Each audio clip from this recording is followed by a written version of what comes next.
አሻም የተከበራችሁ አድማጮቻችን፣ ይህ የቅዳሜ ጨዋታ የእንግዳ ዝግጅት ነው። አሁን የዛሬ እንግዳችንን በመጠኑ እናስተዋውቃችሁ።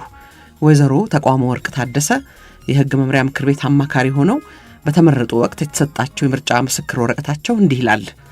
ስለ ህግ መምሪያ ምክር ቤት አማካሪዎች አመራረጥ በ28ኛ ዓመት በቁጥር 284/61 በወጣው አዋጅ መሰረት የተከበሩ ወይዘሮ ተቋም ወርቅ ታደሰ በጨቦና ጉራጌ ምርጫ አውራጃ ለአምስተኛ ጊዜ በተካሄደው የህግ መምሪያ ምክር ቤት የአማካሪዎች ጠቅላላ ምርጫ የህግ መምሪያ ምክር ቤት አማካሪ ሆነው ተመርጠዋል ይላል። ይሁን እንጂ ብዙዎቻችን እንደምናውቀው በ1966 ስራ የጀመረው አምስተኛው የህግ መምሪያ ምክር ቤት የሥራ ዘመን እንደምታውቁት እጅግ አጭር ነበር። በሴትነታቸው በግል የደረሰባቸውን መገፋት በመቃወም በተለያዩ ፍርድ ቤቶች መብታቸውን ለማስከበር የተሟገቱት እንግዳችን በግብርናም ሆነ በተለያዩ የንግድ ዘርፎች የተዋጣላቸው ነጋዴም ነበሩ። ታሪካቸው በግል የተሳካ ህይወት በሚል ርዕስ በመጽሐፍ ታትሟል። ከወራት በኋላ 90 ዓመታቸውን የሚያከብሩትን ወይዘሮ ተቋም ወርቅ ታደሰን ፈቃዳቸው ሆኖ ስለ ህይወታቸው በሰፊው ያጫወቱንን በሁለት ሳምንት ዕድሜ እናቀርብላችኋለን። ሁላችንንም እንኳን ለማርች ወር የሴቶች በዓል አደረሰን።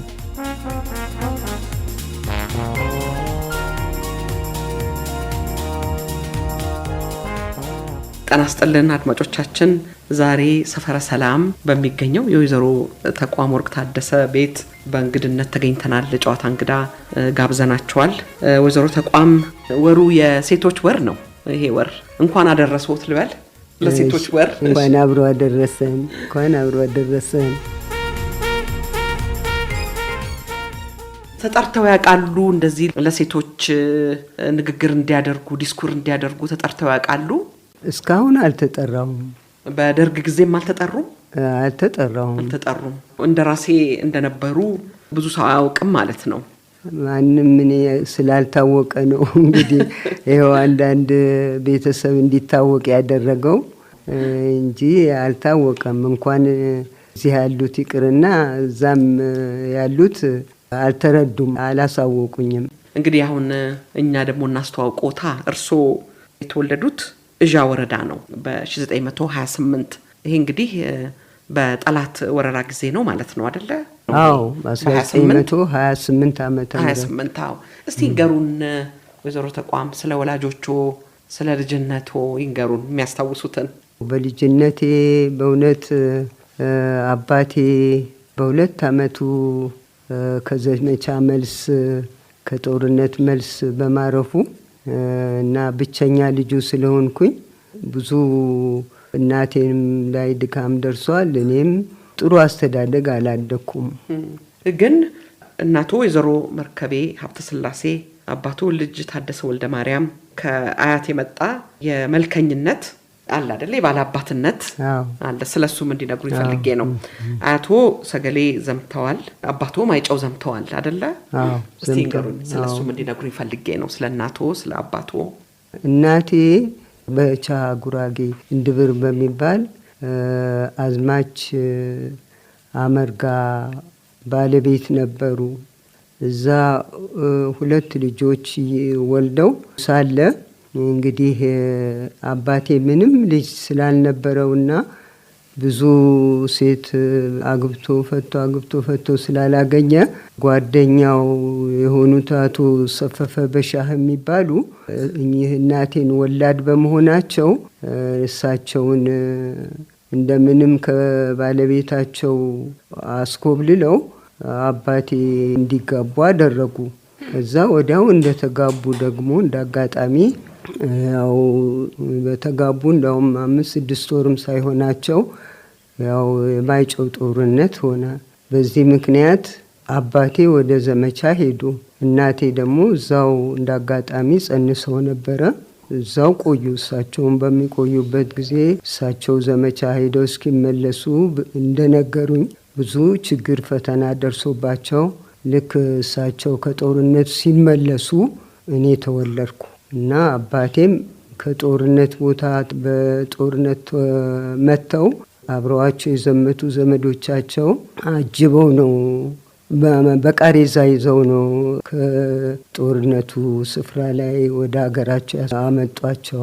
ቆስለው ነበር እና እዛ ሀገር ቤት ሲደርሱ አባቴ 2 ቦታ ቤት ነበራቸው፣ ቆላና ደጋ የሚባል። እዛ ቆላ ይዘዋቸው ገቡ። እናቴ ደጋ ነበሩ። እኔ ተወልጃለሁኝ። ከዛ ዘመዶቻቸው አባቴን እንኳን ደህና መጣሁ ሊሉ ሄዱ። ታደሰ ልጅ ወልደህ ነበረ፣ ግን ሴት ነች፣ ምን ያደርጋል እንግዲህ አለ ሴት ሌላ የሚወለድ ሌላ ሴት ታውረሃል ይሏቸዋል አሉ። ከዛ አይ እኔ አልታወርኩም፣ ልጅ ከተወለደልኝ ልጄ ነች፣ ስሟንም ተቋም ወርቅ ብያታለሁ ብለው ሰይመው እና እነዛን ሰዎች አሳፈሯቸው። ከዛ ቆይተው እናቴም ብዙ ሳይቆዩ 6 ወር ማህል ሳይቆዩ 2ቱ ሳይግባቡ ሲቀሩ እኔን ጥለው ወደ ቀድሞ ባለቤታቸው ተመለሱ እና ከዛ ሲመለሱ አባቴም እንደገና በብቸኝነት እኔን ሌላ ሞግዚት ቀጥረው እያለ በተወለድኩ በ3 ዓመቴ ነው አባቴ ያው በዛ በተመታው በቁስሉ ምክንያት አረፉ ብለው ሲነግሩኝ ይህን ሁሉ ካደኩ በኋላ ዘመዶቼም እናቴም እየነገሩኝ ይጽፍ ነበረ እና በዚህ አይነት ነው ካደኩ በኋላ አባቴም ደግሞ ከዚህ ዓለም ከተለዩ በኋላ እናቴ ደግሞ አንድ ልጄን ለማንም አልተው ሚሉና እንደገና መልሰው ወደ እኔ ይመጣሉ እና እኔን ተረክበው እዛ ሲቀመጡ እዛ ሀገር ያው ሴት ልጅ ውርስ ስለማይኖረው እናቴን በቃ እዚህ መቀመጥ አልፈቀዱላቸውም ዘመዶቼ። እዛው ባለመግባባታቸው እናቴ ጥለው ይዘውኝ ሄደው ወደ ባለቤታቸው ተመለሱ።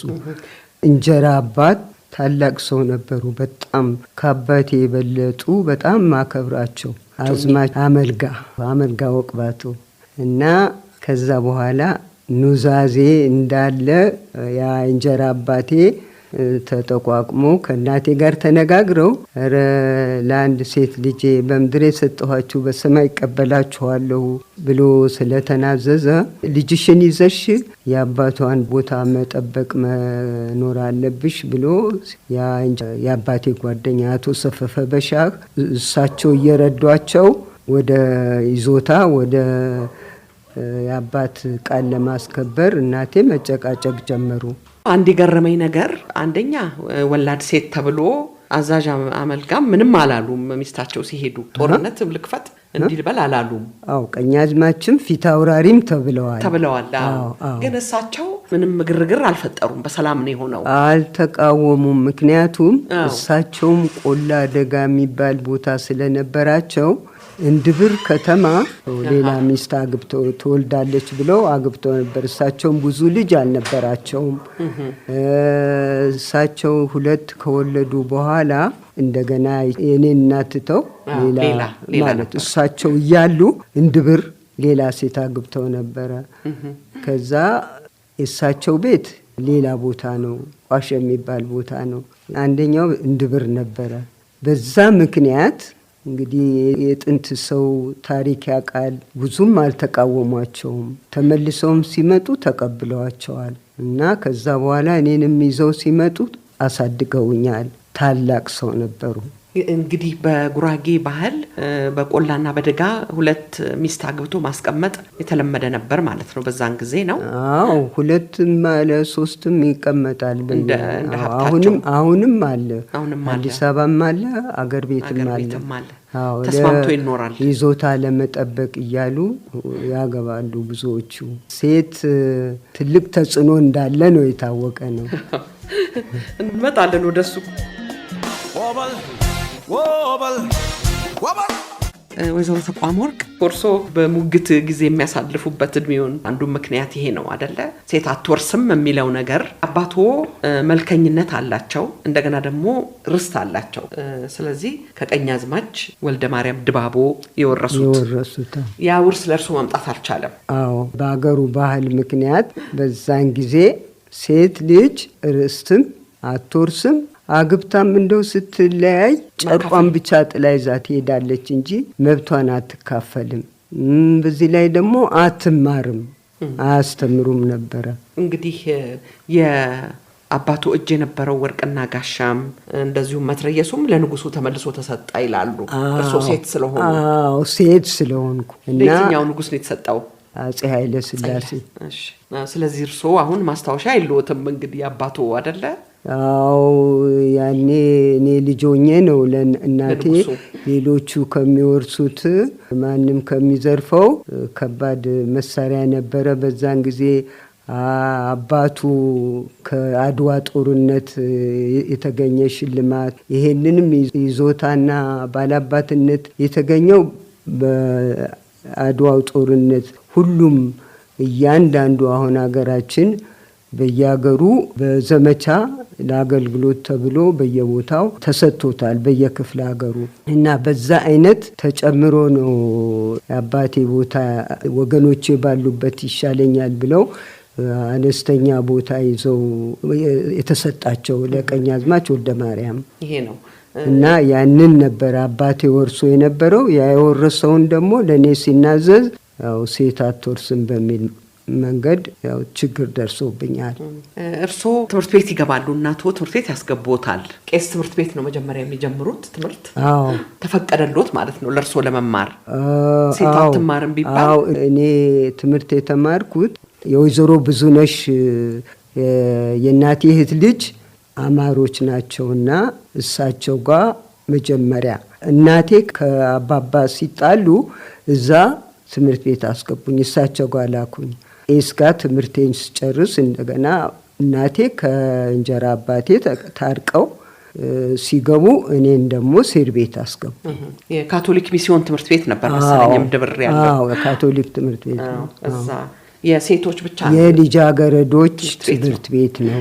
ያን ጊዜ ጀምሮ ነበር የካቶሊክ ትምህርት ቤት። አባ ፍራንሷ የሚባሉ ያው ያገሩ ተወላጅ ናቸው። ከሌላ ሀገር ተምረው መጥተው እዛ ትልቅ ትምህርት ቤትና ቤተክርስቲያን አቋቁመው ሴቶችን ይሰበስቡ ነበር እንጂ መንግስት ትምህርት ቤት አልነበረም። እምድብር እኮ አሁንም ትልቅ የካቶሊክ ሚስዮን አለ እዛ ይመስለኛል። አሁንም አለ። ትልቅ ነው በጣም። አዎ አሁንም አለ። ግን እርሶ ደግሞ ትምህርት አልቀጠሉም? እስከ 6ኛ ክፍል ብቻ ነው የተማሩት? እዛው እያለሁ ገና 13 ዓመቴ በቃ ያ አንዳንድ ያገሩ ባላባት ልጆች አንዳንድ ሀብታሞች እና ያው የአባቴን ርስት ተከራክረው ስላገኙ እንግዲህ በዚህ ምክንያት ይሆናል እና ሁሉም እየመጡ ይጠይቋቸዋል፣ ያስቸግሯቸው። አዎ ላግባ እያሉ ነው።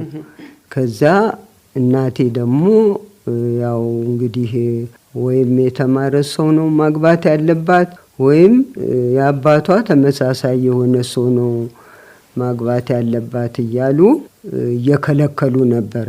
መጨረሻ ከሴር ቤት ወጥቼ እናቴ ደግሞ እንደገና ከአባቴ ተጣልተው እንድብር ሲገቡ ከዛ ይጠልፉብኛል፣ ይወስዱብኛል። በእግሬ ነበር የምመላለሰው ሴር ቤት።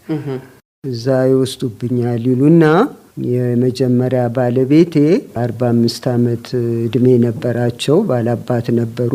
እዛ በየአመቱ ወረዳውን የዘብተራ ያስጠብቁ ነበረ እና በቃ ለሱ እንዲሰጡኝ አደረጉ። እንግዲህ እርስዎ በዛን ጊዜ 12 13 ዓመት ሆነው? ያገባሁት በ14 ዓመት ነው። በ14 ነው። አዎ ግን ሰው ያስቸገራቸው በ13 ዓመት ነው። እንግዲህ የመጀመሪያ ባልዎ 45 ዓመታቸው ነበር። የኔ ኩያ ልጆች ነበሯቸው። ይከብዳል አይደለ መቼም ይሄ። ግን እንደው ከዛ በፊት ወርተራ ገብተው ከተማ ያስጠብቃሉ ብለው ሲሉ የዛን ጊዜ ፖሊስ አልነበረም ባገሩ? የለም ፖሊስ የሚባል ነገር የለም። ባላባቶች ተራ በተራ እየመጡ ተራ በተራ ወታደር ቀጥረው ነጭ ልባሽ የሚባል ወታደር የነበራቸው እነሱን ያዙ ያስጠብቃሉ። እንግዲህ ወንጀል እንዳይፈጸም አንዳንድ ሁኔታ እንዳይፈጠር ነው ህዝቡን ለመጠበቅ አንዳንድ ነገር ነው። ግን የዛ የጉራጌ ህግ የተለያየ ነው።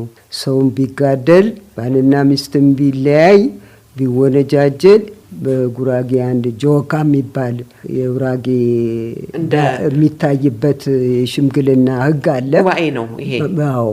በሱ ምናልባት አልፎ ብዙ ችግር የሚፈጥሩ ካሉ የመንግስት መስሪያ ቤት ምንም የሚዘርፉ ካሉ እየተባለ ነው የሚጠበቀው እንጂ መጀመሪያ በራሱ ሕግና በራሱ ደንብ ነበር የሚተዳደረው። አሁንም እንደዛው ነው። አሁንም በጆካ ነው። ግን ያው እነዚህ ባላባቶቹ ለ6 ወር እንደዚህ የገቡ ይጠብቃሉ። ተራ በተራ በፊት ያስጠብቃሉ በፊት። ስለ ሰርጉ ይንገሩን እስቲ። ያውቁ ነበር ሰርግ እንደተደገሰልዎት? እኔ ብዙም አላቅም ነበር። እሱን ነበር ማስበው። የአባቴ እኔን ብቻ ወልዶ መሞት፣ የኔ አስተዳደግ፣ አንዳንድ ነገሮች ሁልጊዜ አስብ ነበረ እና እኔ ከአባቴ እናቴ ሲጣሉ ደግሞ እኔ ነበርኩ እናቴን የማገለግለው። በዛን ጊዜ እዛ ሀገር ሰራተኛ ምናምን አይኖርም ነበር ጥንት አገልጋይ ካልሆነ በስተቀር እና ጓደኛዬ ከትምህርት ቤት ስንመላለስ የእሷ እናትና እናቴ ይግባቡ ነበር እና የሚድሩኝ መሆኑን ድግስ ያለ መሆኑን ትነግረኛለች እና አንቺ ለሽማግሌ ሊድሩሽ ነው እኮ እዚህ ሀገር መጥቶ ዘብ የሚያስጠብቀው ያ ሽማግሌ ምናምን ብላ ነገረችኝ። በኋላ እንዴት ትምህርቴን ሳልጨርስ እንዴት ትምህርት ቤት ገብቼ እንዴት ብዬ ስላት እንደዚህ አሁን እኔ እናቴን አከብራለሁ። እሳቸውም ያው እንዳማራ አስተዳደር ነው የነበራቸው። ወንድሜ እንዳለ ጌታ ምኞት የሚባል ከነሞሬ የተወለደ አለ።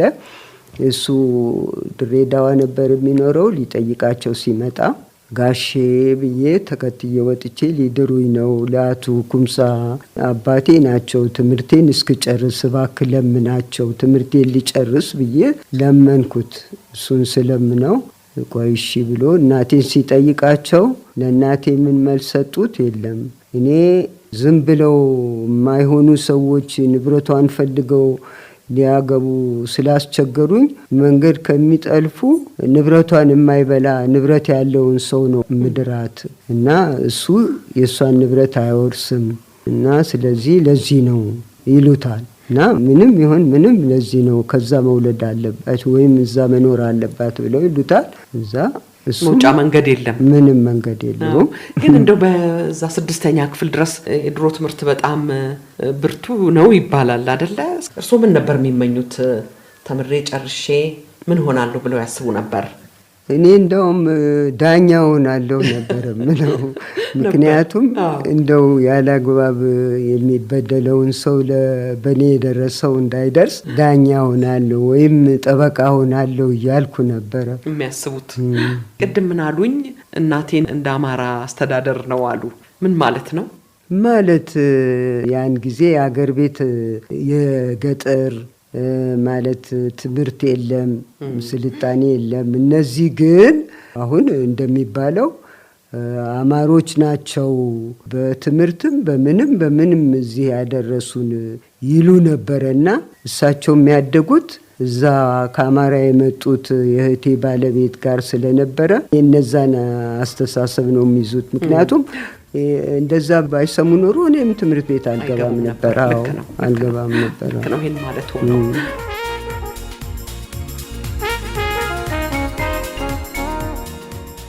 ሬዲዮ ጣቢያው ሸገር 102.1 ዝግጅቱ የቅዳሜ ጨዋታ ነው። እንግዳችን የሕግ መምሪያ ምክር ቤት አማካሪ የነበሩት ወይዘሮ ተቋም ወርቅ ታደሰ ናቸው። አሁንም በድጋሚ እንኳን ለማርች ወር የሴቶች በዓል አደረሰን። በዛምር ተደረገ ደስታምጆት ብዙ አደገ። ወደ ሰርጎ እንሄድ። እንግዲህ መቼም አልቀረልዎትም፣ ሰርግ ተደገሰ። አልቀረም። አልፈሩም? በጣም ነበረ የምፈራው። በቃ እኔ ልክ እስኪሄድ ድረስ ምግብ መብላት አቃተኝ፣ ይጨንቀኛል። ውጪ መውጣት ከለከሉ፣ ትምህርቱም ቆመ እና ከዛ ምንም ማድረግ አይቻልም። በዛ ሀገር አጃቢ የሚሆን የሴት ልጃገረዶች ነበረ የሚሆኑት። ያው አገር ቤት ያሉት አንዳንድ ዘመዶቼን ጠርተው አጃቢ ያደረጓቸው እና ይዘውኝ እንደውም እንደ ሕፃን ልጅ ነው ተሸክመው በቅሎ ላይ ያስቀመጡኝ። እዛ ስንሄድ እያለቀስኩ ነው እናቴ ሸጡኝ እያልኩ እያለቀስኩ ነው የሄድኩት። ምክንያቱም ያችን ፊደል ስለቆጠርኩና ትንሽ እንትን ስላል ከዛ መንገድ ስንደርስ በቃ ጨንቆኝ ሩቅ ቦታ ነው ርቦኛል፣ ደግሞ ምንም አልበላሁም። እዛ አጠገቤ ሆኖ የሚያበላ የሚንከባከብም የለም። እናቴም ወደ ስራቸው ወደ ምናምን ነው። ከዛ ተንሸራትቼ ልወድቅ ሲል ያው አጃቢዎቹ መጥተው ተሸክመው አወረዱኝ። ያው ባለቤቴ ደግሞ መጥተው ምን ሆናለች ሲሉ አይ ርቦኛል ብላለች ይሏቸዋል። ከዛ እሳቸው ወደ ሌላ ያው ተመልሰው ወደ ከተማ ይሄዱና ምግብ እስኪመጡ እዛው ቁጫን እኛ ቁጭ ስንል አጃቢዎቻቸው ደግሞ በጣም ሰክረው ጠግበው ስለነበሩ ብዙ ነበር። በፈራስ እግራቸው ላይ እያሰሩ ሜዳ ላይ ይተኛሉ። ደማቅ ነበር ማለት ነው። ብዙ ፈረሰኛ ነበረ። አዎ የእሳቸውም ብዙ ፈረሰኛ ነበረ። የኔ 15 ነበር፣ የእሳቸውም 25 ነበር ፈረሰኛ። አዎ ፈረሰኛ። በዛ ነው ይሄ ሴት ምናምን የለም እዛ ሀገር፣ ወንዶች ብቻ ናቸው። ወንዱ ብቻ ነው አጅቡ የሚወስደው። ዘፈን ምናምን አልነበረም እዛ ቤት። እዛ ስንደርስ ያው ጥይት ተኩስ ምናምን ነው እንጂ ብዙ የወንድ ኃይሎ ጋር የሚባለው ነበረ። የሚያስፈራ ነው እንጂ የሚያረጋጋ አይደለም። ሌላ የለም። ኃይሉ ጋ ነው ዘራፍ ነው እንጂ ዘፈን ምናምን የለም። በጣም ይገርማል እኮ። እንግዲህ ባለቤቱን አባባ ብለው ይጠሯቸዋል ነው? አዎ እስከዚህ ድረስ ነው ማለት ነው። አዎ አባባ ነበር የምላቸው። አብራችሁ ኖራችሁ ግን ነው? ብዙ ጊዜ አልቆያችሁ? አዎ ወዲያው እንግዲህ እንደገባው እዛ እንደደረስን እንደ እውነቱ ከሆነ ዘመዶቼም በሶስተኛው ቀን ጥለውኝ ሲሄዱ አለቀስኩ፣ ዋልኩ፣ በቃ ተጨናነኩ። ከዛ በግድ ሄዱ። እነሱም ተይ እንዲያቱኝ ያሉ። ከዛ እነሱ ከሄዱ በኋላ የእሳቸው ትልልቅ ልጆች እኔን የሚያካክሉ 2 ልጆች ነበሩ ከሌላ የወለዷቸው እና እየመጡ ያጫውቱኝ ጀመረ። እንደዚህ ነው ምናምን እያሉ በደንብ እንደ ጓደኛ ያጫውቱኛል፣ ያዋሩኛል። ከዛ በሳምንቱ ነው በ15 ቀኑ ነው መሰለኝ ይሄ ወርተራው ደረሰና እሳቸው አጃቢዎቻቸውን ይዘው ሄዱ። ከዚያው በዘበኛ ነው የምጠበቀው። አዎ እሱማ ተገላግኩ። ከዛ ደግሞ የሆነ መንፈስ ነገር ታመምኩ። ይከብዶት ነበር ከሳቸው ጋር ያለው? ታመምኩ። በቃ ሰይጣን ይዟታል ተብሎ ነው ያው በቄስ በምናምን ያስለቀቁኝ። አንድ እሳቸው ሄደው ወዳው ብዙ ስታመም ምንም አላቅም፣ እጮሃለሁ፣ አለቅሳለሁ። ከዛ ከብስጭት የተነሳ ራሴን እስታለሁ። ከዛ ቄሶች ይመጣሉ። በሶስት ቀን ይጠምቁኛል። እዛ ልቀቅ ምናምን እያሉ አስለቀቅናሉ። እንግዲህ ትንሽ እውነትም ከዛ ከመጥፎ መንፈስ አዳኑ ማለት በጥምቀቱ። እዛ ደህና ጭንቀት ነው እንግዲህ እርሱ። ከዛ ሲሆን ይላክባቸውና ወታደር ይልካሉ ወደ እኔ። ምን ነው ደህና አይደለሽማ ምናምን ሲሉኝ አይ አሁን እግዚአብሔር ምሮኛል፣ ግን ስትመለስ ይህን ደብዳቤ ስጥልኝ ለእናቴ ብዬ ለመንኩት። አትንገራቸው ለሳቸው፣ ለባለቤቴ አትንገራቸው፣ ግን ለእናቴ ይህን ደብዳቤ እናቴ ጋር እናቴ ልጆን ይሸጣሉ ወይ በርስት በንብረት? እንዴት ነው ልጆን አሳልፈው? እኔ አሞኝ እንዲሆኜ ከርም ያለው በዚህ ላይ ደግሞ ምንም አልችልም፣ ታም ያለሁና ይዘውኝ ሂዱ ያስመጡኝ፣ አለበለዛ ራሴን አጠፋለሁ አልኳቸው ብዬ ጻፍኩላቸው። በቃ 2 ወር ነው 3 ወርም ሳልቀመጥ እሳቸው አምጡ ሲሏቸው እዛው ዘቢጥ ያስጠብቃሉ ሲሏቸው ድረውልኛል። እንዴት ነው ማመጣት? መሆን አለባት ልጅ ነች እኮ። አይ ልጅ ነች ብለው መቼ እንትናሉ? ድረውልኛል። ስለዚህ ሚስቴ ነች፣ የህግ ሚስቴ ነች ብለው ከለከሉ፣ እምቢ አሉ። እና ለዛ ላሉት ለጊዜው አገረ ገዢ የሚባል አስተዳዳሪ ነበሩ። እሳቸው ጋር ሄደው እንደዚህ ሆነ ብለው ወረቀቱን አሳዩአቸው። ከዛ በኋላ እሳቸው ወይ ልጄን ይሉና እንዲያስመጣ ጠርተው ነገሩት። ነገ ትምጣ ይሉና ከዛ ያው ግዴታ ነው እነሱን ነው ሊጠብቁ የሄዱት እና አስመጡኝ። እና እሳቸው እዛ ዘብ የሚያስጠብቁበት ቤት ነበራቸው። እዛ አላቸው እንድብር ውስጥ። እዛ ይዘውኝ ስመጣ ወታደሮቹ እሳቸው ጋር ይዘውኝ ሄዱ። እናቴ ጋር ልግበስ አይሆንም አሉ። አሁን እሳቸው ደግሞ አይሆንም እኔ ጋር ትቀመጥ ይላሉ። ከዛ እሳቸው ጋር መልሰው ሄዱ። ይኸው ልጅቷ መታለች። አሁን እዛ ዝም ብሎ ባዶ ቤት ነው የሚያሰቃያት። ልጄ እኔ ጋር ትምጣ። እዛ አይሆንም ድረውልኛል፣ እኔ ጋር ነው የምትቀመጠው በህጉ ይላሉ። እዛ በኋላ እናቴ እኔ ልጄ አንድ ቀን ከሱ ጋር አታድርም፣ ትምጣና የጻፈችልኝን አሳይቻለሁ፣ ልጄ ከምትሞትብኝ ይሰጠኝ ይላሉ። እዛ እሳቸው ደግሞ አይሆንም ሲሉ እሺ ልጅቷ ትምረጥ ይላሉ። ደብዳቤውን እያዩ የት እንደምትኖር ትምረጥ ይላሉ። ኋላ እኔ እናቴ ጋር ነው የምፈልገው አልኳቸው። ከዛ እናቴ ጋር ገባሁ። እሳቸው የዘብ ጠባቂ ናቸው። ያው ኃይለኛ ሰው ናቸው። ጠጪም ናቸው። ያው ባላባት ናቸው። እናቴን እያስፈራሩ አስቸገሯቸው። እናቴ ማታ ማታ ይቸገሩ ጀመር። እዛ ሄደው እንደገና እንዲህ ያደርጋሉ ብሎ ከሰሷቸው። ያው እንግዲህ በዛ መካከል ያ ሌላ ትዕዛዝ መጣና በቃ ያንተ ይቁም እከሌ ይግባ ተብሎ አንደር ውስጥ አቋርጠው እሳቸው ወደዛ እንዲመለሱ አረጓቸው። እና በዛ ምክንያት እዛ ተቀመጥኩ 1-3 ወር ያህል እናቶ ጋር። አዎ ከዛ ደግሞ አርግዣለሁ። ለካ እዛ ቄስ መሎክሴ አይቀርም፣ የሀገር ሽማግሌ አይቀርም። ሰውየው ያስቸግራሉ። እናቴና መቆሚያ መቀመጫ። አሁን እንደገና መልሰው ባክሽ ልጄ አሁን አንቺም እንዲሆነሻል ና ተመለሽ ይሉኛል። እሺ ብዬ በዛ መሰረት ተመለስኩ። ለወልድ ስደርስ እናቴ ጋር መጥቼ ወለድኩ። ስወልድ ደግሞ ያው ከተወለደ በኋላ በአገሩ እንትን ነበርና ወንድ ልጅ ነበር፣ አረፈ። ከዛ በኋላ ያው ለሕክምናም እያልኩ ምንም እያልኩ ከዛ መምጣት መመላለስ ጀመርኩ ወደ አዲስ አበባ፣ ወደ እናቴም ወደ አዲስ አበባም። ስለዚህ የተሻለ ጊዜ ነበር ማለት ነው ይሄኛው። አሁን አዲስ አበባ መምጣት እንግዲህ ጥሩ ነው ብዬ ነው ለርሶ አይደለ? አዲስ አበባ አዲስ አበባ አጊታ ተውባ። ወይዘሮ ተቋም እርሶ ስንተኛ ሚስት መሆኑ ነው ለአቶ ኩምሳ? አራተኛ አይደለ? አዎ።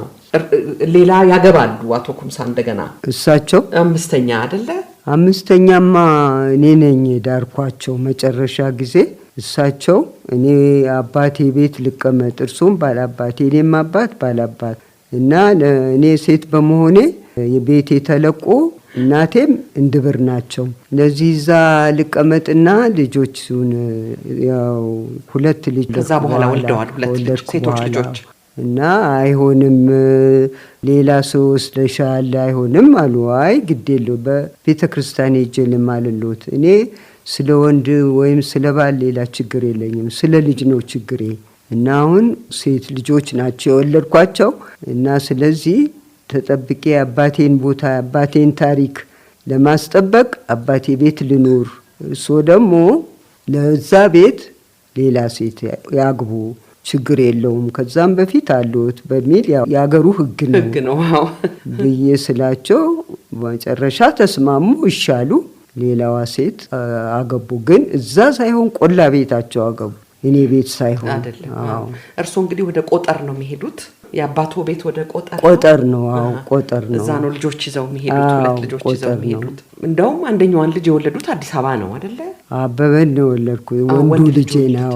አዎ እሱ 3ኛ ነው እሱ። ከዛም በፊት አንድ ጊዜ 4 ዓመት አስወርዷል። እሱ ደግሞ 4ኛ ነበርና አዲስ አበባ እንደዛ ስላስቸገረኝ፣ ግን ሁለቱም ከዛ ወዲህ አዲስ አበባ እየመጣሁ ነው የምወልደው። ተከራይቼ ወልጄ ነው የሚሄደው። ሐኪም ቤት ቀረብ እንዲሉ ብለው ነው? የለም እዛ ሀገር ሐኪም ቤት ምንም የለም። እዚህ እየመጣሁ የአክስቴ ልጅ ነበሩ። ከዛ በሳቸው አማካኝነት ቤት እየተከራየን 3 ወር ተኩል ሲሆን ልጄን ይዤ ሄዳለሁ። አሁን 3ኛው ወንዱ ልጄ ግን ስወልድ ያው ወደ አባቴ ቤት ነው የሄድኩት። ወልጄ ስመለስ ቀጥታ ወደዛ ወደ ቆጠር አባቴ ቤታው እዛ ለብቻው መኖር ጀመሩ። ያው ይመላለሳሉ። የ3 ሰዓት የ4 ሰዓት በፈረስ ቅርብ ነው የእሳቸው ቤትና የኔ ቤት የ4 ሰዓት መንገድ ነው። እንግዲህ የአባቴ ቤት ሲሉ አብሮ ርስት አለ እዛው አይደለ? መተዳደሪያ የሚሆነው ርስት ምናምን አለ፣ መሬት አለ የሚታረስ።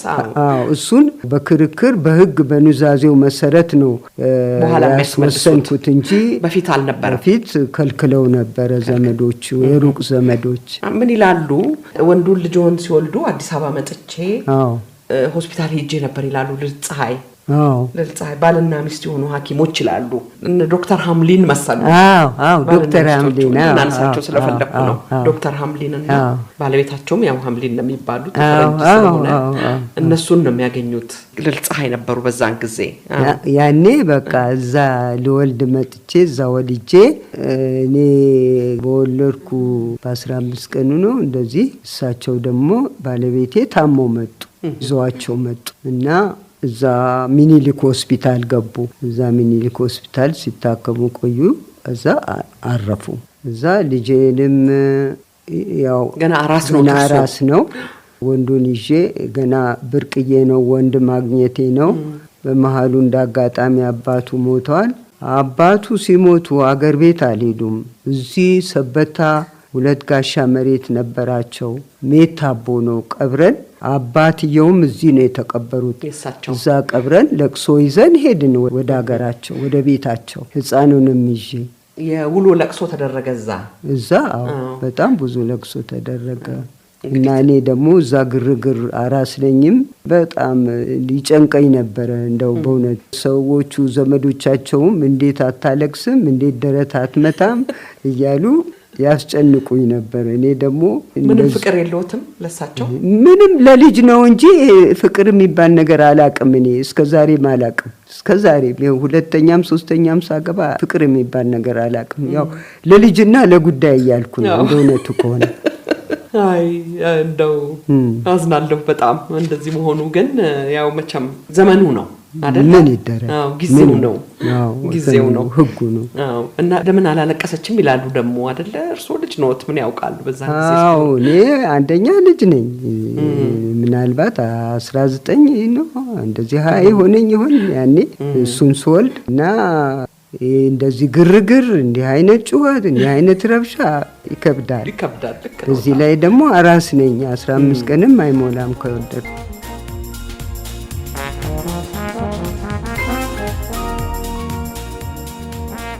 በፖለቲካ ተሳትፏቸውም በንግዱም ዓለም ከተሳካላቸው ከእንግዳችን ከወይዘሮ ተቋም ወርቅ ታደሰ ጋር ያደረግነው ጨዋታ የመጀመሪያው ክፍል ይህን ይመስላል። ወደ ሁለተኛው ክፍል ከመሄዳችን በፊት ሙዚቃ እንጋብዛለን። ሁለተኛውን ክፍል ከጥቂት ደቂቃዎች ፋታ በኋላ ይዘንላችሁ እንቀርባለን። የተከበራችሁ አድማጮቻችን በያላችሁበት ቦታ ምቹ የረፍት ቀን እንድታሳልፉ እንመኛለን። ሸገር 102.1 የእናንተ ሬዲዮ